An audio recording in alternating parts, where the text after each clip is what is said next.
Good morning, everyone. We are in Mishna Shabbos, Parak Aleph, Chapter 1, Mishna Gimel, Mishna 3. Mishnah Beis, Mishnah 2. I dedicate this morning's learning memory of my mother, Mrs. Shalamis Rabinowitz, Shalamis Bas Rav Yaakov Eliezer. Lo yeshiv adam lefnei ha'sapor samach lemincha. One should not sit before a barber close to mincha time, achi yispal until a person davens. So we're talking about mincha time. And when we talk about mincha, it's important to know that in halacha and Jewish law, there are two time periods for mincha. Something called mincha gedola, the larger mincha, which means the earlier mincha time. And then there's the mincha katana, the smaller time for davening mincha. When we talk about mincha gedola, the larger or the earlier time for davening mincha, which means you have much more time for davening mincha until your time runs out, is talking about where you're into 6.5 hours into the day. Now, when we talk about hours in Mishnah, Gemara, we are talking about shoyis manias, which means we call them halachic hours, where you basically take the day and divide it into 12 parts. Understandably, in the summer, those parts will be longer than in the winter. But for our sake, let's talk about the day of the equinox, when it's a 12-hour day and a 12-hour night. So you're talking about 60-minute hours. And if we talk about mincha gedola, the earliest time for davening mincha will be 6.5 hours into the day. Mincha katana, the smaller time for davening mincha, is 9.5 hours into the day. Then there's something called samach lemincha, close to mincha time. Close to mincha time means half an hour earlier than the beginning time for mincha. If we're talking about mincha gedola, 6.5 hours into the day is the earlier time for mincha. Then 6 hours into the day, 12 p.m., would be close to mincha time. If we're talking about mincha katana, the smaller mincha time, so in a 12-hour day, 3:30 is the time when mincha katana begins, and 3 o'clock, half hour earlier, at the 9th hour of the day, is close to that period of time. So our Mishnah says, if you didn't have a mincha yet, and you didn't have mincha yet, and now you're in a period of close to mincha time, the halacha is, and according to most of the commentaries, the Mishnah is referring to even the earlier mincha time, that a person should not sit down in front of a barber to get a haircut, samach lemincha, close to mincha time, which would mean at 12 o'clock. Now, let's not think about, in a practical halachic sense, how this, manifests itself nowadays. Let's just try to read the Mishnah as is. And that is that, so it says, do not sit down in front of a barber close to mincha time until you daven mincha. Clearly the issue is that if you're going to get a haircut, to sit down for a haircut within that period of time, you may land up for some reason missing mincha altogether. And the issue here by the barber is, and again, this may be something for us hard to understand, but when we're talking about times in the Mishnah a long time ago, these could have been much bigger issues than we think. And that is that the problem is that the cutting utensil, the scissor, whatever they use to cut the hair, may break. Maybe it can break in the middle. And it's going to take a long time for it to fix. And in the meantime, you'll miss out on davening mincha. So therefore, already that point of time of close to the earlier mincha time, don't start a haircut then. Also, don't enter a bathhouse. Bathhouse at times in the Mishnah was a much bigger event than just going and taking a quick shower. And it was very hot. It was like a steam bath. And the problem is, there was a lot of people together. The problem was that perhaps the person may faint and miss mincha because of that. Below the borsiki, nor should one enter a tannery. The problem with entering a tannery is that, you're entering the tannery because you're working on the skins. You may realize that something is going wrong, and you're going to try to prevent any kind of damage. And that also can become very involved, and you may land up getting so involved in it that you'll miss davening mincha. Nor should you sit down to start a meal, even a small meal, because the problem is you may decide to turn into a big meal and really get involved in eating to the point that you'll miss out davening mincha time. Nor should judges convene for judgment with this time of samach lemincha, close to mincha time. Commentaries speak out that when we're talking about this judgment, we're talking about a base at a rabbinical court. And really, when a rabbinical court deals with a case, there's two parts. There's haschalas din, the beginning of the judgment, which is where the claims are made and the witnesses are investigated and the plaintiffs are investigated and asked questions. That's a very lengthy procedure. And then there's Gemar Din. Then is when they make the final decision, which means they gather together all the information. They kind of just make a quick review. They're gonna review the information they have and deliver and make a decision. So one might have thought that doesn't take so long, and even Samach LaMincha, we don't have to be concerned that they're going to get so involved that they're going to miss out on davening mincha altogether. And but the answer is no. The answer is we are concerned that perhaps as they're reviewing the information that they gathered, they may have a question. They may now realize a question on what they've gathered, and that could really basically almost make things start all over again. They're going to have to review everything again, go through everything again, which means it's going to turn into, so to speak, starting all over again, or it's going to get more involved because they thought they were just going to render the decision, but now they realize the question on the information they gathered, and that's going to turn into a lengthy procedure. And again, they may miss davening mincha. Okay, v'im hischilu, but the Mishnah says, but if they have begun already, which I understand that to mean, and the commentaries say, even if they've begun, and we're talking about even if they've begun closer to the smaller mincha, to the later mincha time, nonetheless, a mafsik, and they don't have to interrupt. So let's say they started because they didn't realize the time. So they started. And all these things mentioned until now. If it already started, says the Mishnah, a mafsik, and you don't have to interrupt. Then the Mishnah concludes, mafsikim likreis kriya shema. We interrupt to read Shema. The mafsikim that feel we do not interrupt for davening Shemona Esrei. Now, of course, that doesn't. Until now, we're talking about davening mincha. That's Shemona Esrei, and we're talking about we said before you don't if you start you don't stop. So what does it mean you don't stop for? Oh, by the way, go back on something. Sorry, I forgot. All these things that we said if you began, you don't have to stop, is only if there is enough time to do what you're doing and daven mincha.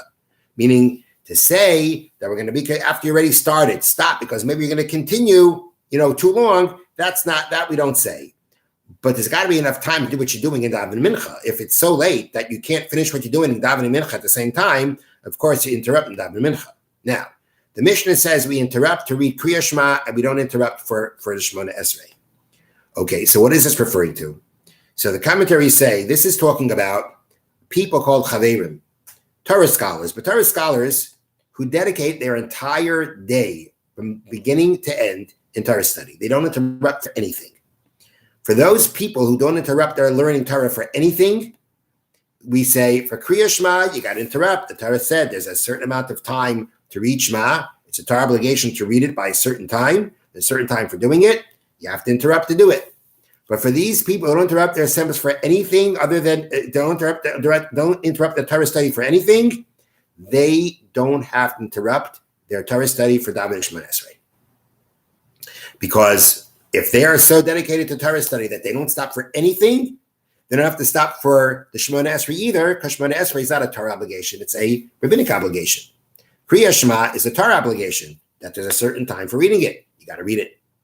But for those people, the rabbinic obligation of davening Shemona Esrei, for those people who don't interrupt their davening at all, their learning at all for anything, they don't have to interrupt it even for Shemona Esrei. Commentaries say that nowadays this is not relevant because everybody, no matter who you are, even if you're someone who studies Torah whole day, you interrupt your Torah study for things, livelihood sometimes for different needs, and since we do interrupt the Torah study for certain needs, so we have to interrupt the Torah study for davening also. The Mishnah was only talking about people who don't interrupt their Torah study for anything. These are the people who we say Shema they have to, for the Shemona Esrei they don't have to.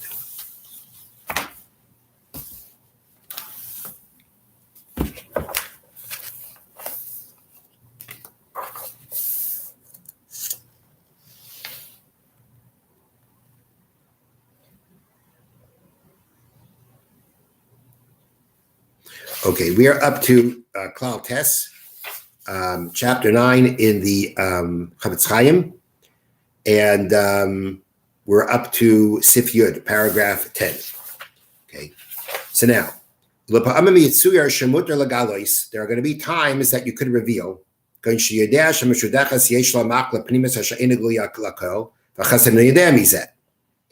A situation which was mentioned before, but a situation until now he's talking about if the chassan has some kind of internal medical condition. And now he's saying that if, let's say, the girl knows, the young woman has this internal medical condition, that the family is hiding from the young man, you're allowed to reveal it to him, but again, only if all the conditions that have been mentioned until now have been met. Now, let's say you don't know it yourself about this condition she has, but you heard it from others. Okay,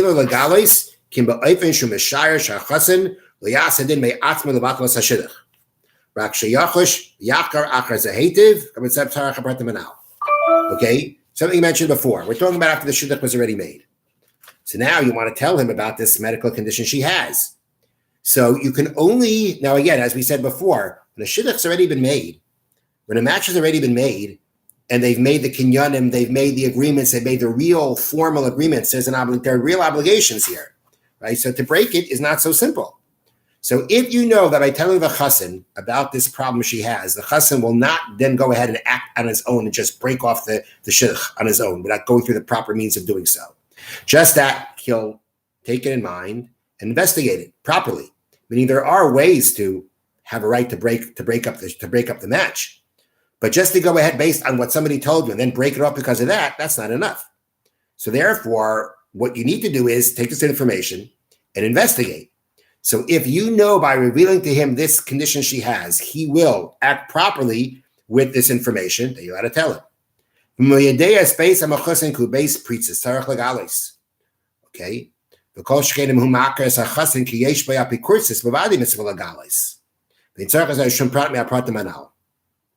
Okay, if let's say you know, as we mentioned before, that the chassan has heretical beliefs, doesn't believe in God, he doesn't believe in Torah, was given by God, doesn't believe in prophecy, whatever you want it, whatever the 13 principles of faith that we have, he's missing any one of them.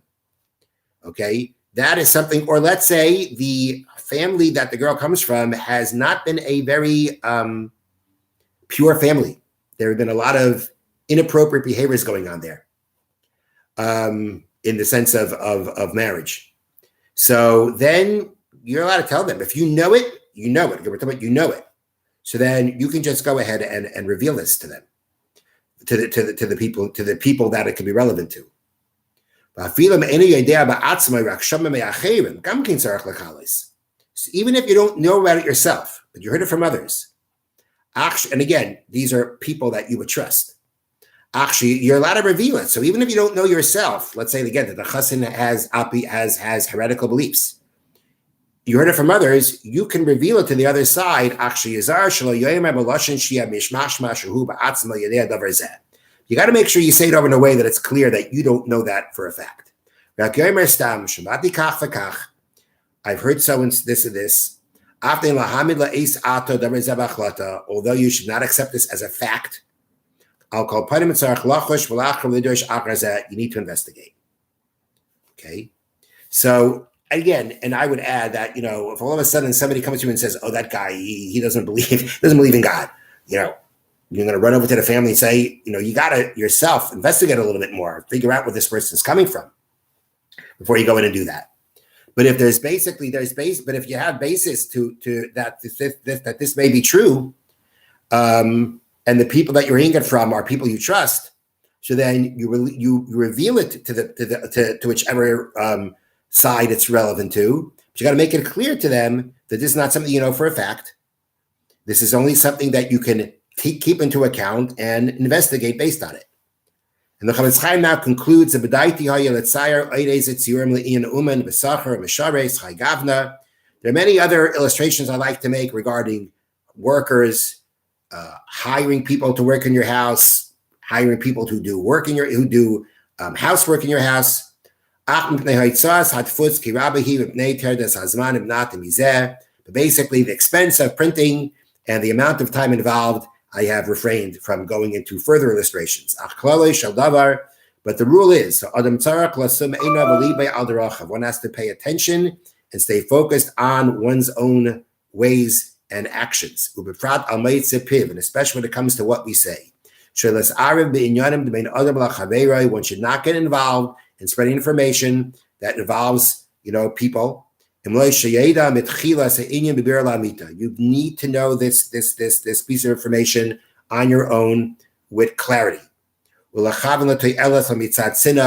then when you reveal it, it has to be with the intention to help someone, not to get back at someone, not because you dislike the person.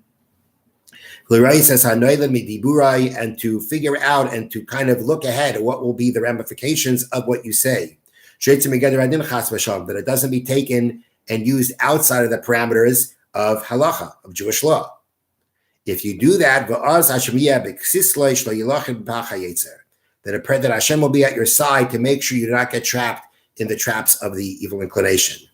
The rock of Israel should save us from all mistakes. Be our enemy, they should show us wonders from his Torah. Baruch Hashem Le'olam Amen. Blessed be Hashem forever. Amen and Amen. This is a conclusion of the Sefer Chavetz Chaim, of studying the laws of Lashon Harah, written by the saintly Yisrael Meir HaKohen Kagan, known as the Chavetz Chaim, who put together all these laws and who has changed the world and the way we speak about each other and look at each other. So we have now completed this work. It's not the first time in the shul learning that we've completed it. We've completed it again. Mazel tov. And wish you all a wonderful day and a wonderful Shabbos. And Chodesh Tov, a good Chodesh.